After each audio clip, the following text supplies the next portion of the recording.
भूदान चळवळीचे प्रणेते विनोबा भावे यांना विनम्र अभिवादन आणि गांधीग्राम आणि पवनारच्या भूमीला नमन।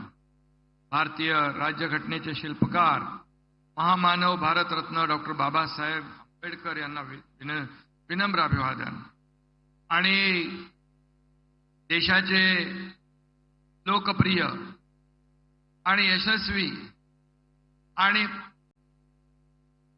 लगातार तिसऱ्यांदा ज्या देशाचे प्रधानमंत्री झाले त्या आदरणीय नरेंद्र मोदी साहेबांचं मी आपल्या सर्वांच्या वतीने मनापासून स्वागत करतो।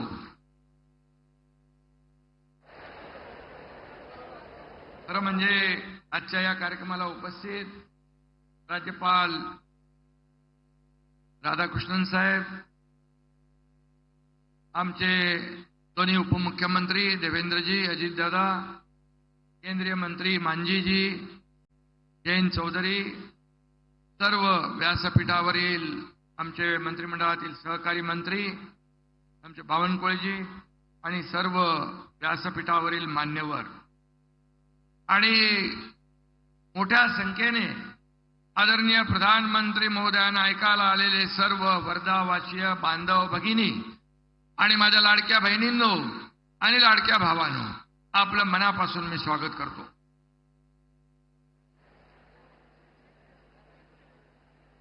मोदी जी के 10 साल के सफल कार्यकाल का वर्णन करते हुए मैं ये कहता हूं, 10 साल बेमिसाल नरेंद्र मोदी जी है विकास की नई मिसाल।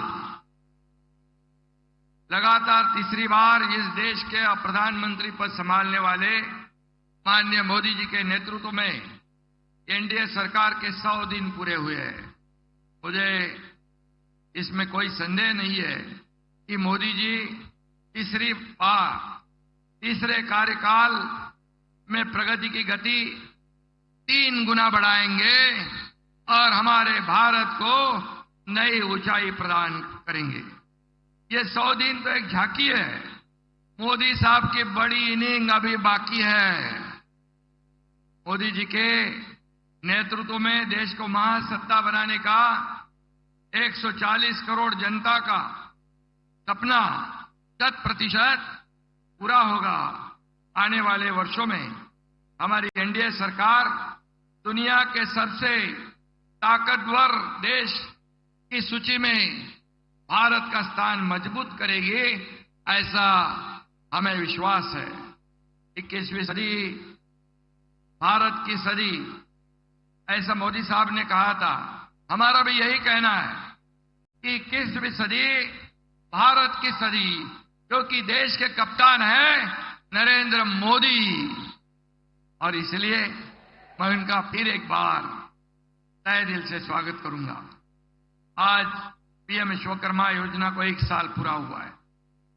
कारीगरों का हुनर पहचानना, उन्हें सप्लाई चेन की मुख्य धारा में लाना, उन्हें मार्केटिंग ब्रांडिंग का सपोर्ट करना, इतनी दूरगामी सोच सिर्फ मोदी जी की हो सकती है। इसलिए जब प्रदर्शन में हम गए थे तो कई कारीगर कह रहे थे, हम इतने छोटे छोटे कारीगर हैं, आज छोटा छोटा व्यवसाय करते हैं, लेकिन इतने बड़े देश के प्रधानमंत्री हमारे बारे में इतनी बारीकी से सोचते हैं। ऐसे प्रधानमंत्री हमने देखे नहीं। मैंने कहा ना देखे हैं ना देखोगे भी, क्योंकि मोदी जी ऐसे हर विभाग को, हर सेक्टर को मेन स्ट्रीम में लाना चाहते हैं, उद्योजक बनाना चाहते हैं, लोगों को रोजगार देना चाहते हैं। और इसलिए आज महाराष्ट्र में पीएम विश्वकर्मा योजना में 14,72,000 से ज्यादा एप्लीकेशन रजिस्टर हुई है। इस योजना के माध्यम से छोटे व्यवसाय को लोन दिया गया, इससे कारोबार बढ़ा, रोजगार के अवसर पैदा हुए और देश की अर्थव्यवस्था भी मजबूत हो रही है। यह मोदी जी के सबका साथ सबका विकास के समग्र दृष्टिकोण का सबसे अच्छा उदाहरण है। और इस योजना की पहली वर्षगांठ पर मैं पूरे विश्वकर्मा समाज की ओर से प्रधानमंत्री मोदी जी को बहुत बहुत धन्यवाद देना चाहता हूं। मोदीजींनी देशातील महिलांना आत्मसन्मान मिळवून दिला। 10 वर्षात ग्रामीण भागातल्या 10 कोटी महिला आत्मनिर्भर झाल्या। नारी शक्तीला बळ देण्यासाठी आज मोदीजींच्या शुभ हस्ते पुण्यश्लोक अहिल्यादेवी होळकर स्टार्टअप योजनेचा शुभारंभ देखील होतोय आणि महिलांना स्टार्टअपसाठी 25 लाखापर्यंत अर्थसहाय्य मिलणार है। महाराष्ट्र देश में महिला स्टार्टअप में पहले स्थान पर होगा और दूसरे राज्यों को भी प्रेरित करेगा, ऐसा मुझे विश्वास है। आज अपन 1000 कॉलेजमध्ये आचार्य चाणक्य कौशल्य विकास केंद्र सुरुवात करतोय। वर्षभरात 3 लाख विद्यार्थ्यांना प्रोफेशनल ट्रेनिंग दिली जाणार आहे आणि म्हणून त्याचबरोबर अमरावतीमध्ये मगाशी देवेंद्रजींनी सांगितलं पीएम मित्रा टेक्सटाईल पार्कचे भूमिपूजन होत आहे। 8000 कोटींची इन्व्हेस्टमेंट असलेल्या या पार्कमध्ये 2 लाखापेक्षा जास्त रोजगार मिळणार आहे। या पार्कमुळे संपूर्ण परिसराचा मेकओव्हर होईल, देशाच्या अर्थकारणाला देखील हातभार लागेल। मोदीजी कधी छोटी स्वप्न पाहत नाहीत।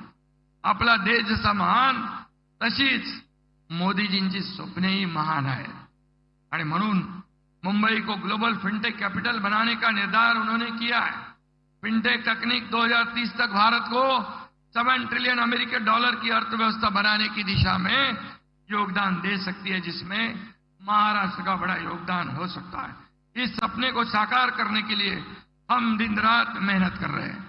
कल ही हमने नवी मुंबई में एक महत्वाकांक्षी सेमीकंडक्टर परियोजना का भी भूमि पूजन किया है।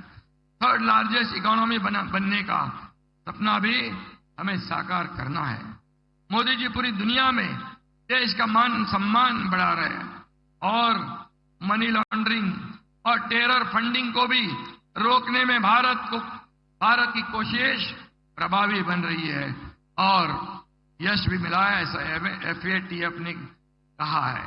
और दूसरी तरफ आज हम देखते हैं कि हमारे कुछ लोग विदेश में जाकर हमारे देश को बदनाम करते हैं, आरक्षण रद्द करने की बात कहते हैं। और मैं ये कहूंगा जो आरक्षण संविधान डॉक्टर बाबा साहेब आंबेडकर जी ने दिया है उसे किसी को भी रोकने या खत्म करने का अधिकार नहीं है। और इसलिए मोदी जी यहां पर प्रधानमंत्री जी है, तब तक ये गरीब तबके का आरक्षण कोई भी माई का लाल खत्म नहीं कर सकता है, इतना ही मैं विश्वास दिलाता हूं। लेकिन यहां पर माननीय मोदी जी के मार्गदर्शन में गृह मंत्री अमित भाई शाह जी ने 370 धारा हटाकर हमारे कश्मीर के जन्नत को आजाद करा दिया। लेकिन कुछ लोग कहते हैं कि 370 कलम फिर लाएंगे। क्या आप दहशतवाद फिर लाना चाहते हो? क्या पाकिस्तान की बोली बोलने वाले लोग जो इस 370 जो कलम हटाने के बाद ये कश्मीर का विकास हो रहा है, क्या विकास को रोकना चाहते हो? आतंकवादियों से मिलकर मिलीभगत करना चाहते हो? और इसलिए कांग्रेस को इसका भुगतान भोगना पड़ेगा, इतना ही मैं कहूंगा। मोदी जी ने कई क्रांतिकारी फैसले लिए हैं। अब प्रधानमंत्री मोदी जी ने 1 नेशन 1 इलेक्शन का ऐतिहासिक निर्णय लिया है। मैं मोदी जी का अभिनंदन करता हूं, उनका स्वागत करता हूं। आज पूरा देश उनके साथ खड़ा है। मोदी जी की सभी योजनाएं, सभी निर्णयों का उद्देश्य देश के पिछड़े कमजोर वर्गों का कल्याण करना है और यही उनका एकमात्र उद्देश्य है। आम आदमी का सम्मान बढ़ाना, उनकी ताकत बढ़ाना, उनकी समृद्धि बढ़ाना। हम उनके आदर्शों पर चलकर पिछले 2.25 साल में राज्य के सर्वांगीण विकास के लिए काम कर रहे हैं। इसलिए लाडली बहन योजना हो, लाडला भाई योजना हो, 1,60,00,000 हमारी लाडली बहनों के खाते में महीने में 1,500 रुपया, 2 महीने के 3,000, सालाना 18,000 रुपया ये जमा हो रहे हैं। ये संख्या 2.5 करोड़ तक पहुंचेगी। और लेख लड़की योजना हो, अन्नपूर्णा योजना हो, लड़कियों को मुफ्त में प्रोफेशनल एजुकेशन हो, वयोश्री योजना हो, तीर्थ दर्शन योजना हो, ये सब योजनाएं नई क्रांति समाज में लाएगी और मोदी जी के नेतृत्व में महाराष्ट्र के नए विकास के नए शिखर पर पहुंच रहा है। प्रधानमंत्री जी के आशीर्वाद से महाराष्ट्र का विकास बुलेट ट्रेन की तेज रफ्तार से होगा, ऐसा मैं विश्वास व्यक्त करता हूं। शेवटी जाता जाता एवढंच सांगतो, करू महाराष्ट्राचा विकास, आणू सुखाची नांदी, कारण आपल्या मागे खंबीरपणे उभे आहेत नरेंद्रजी मोदी ही। धन्यवाद। जय हिंद, जय महाराष्ट्र।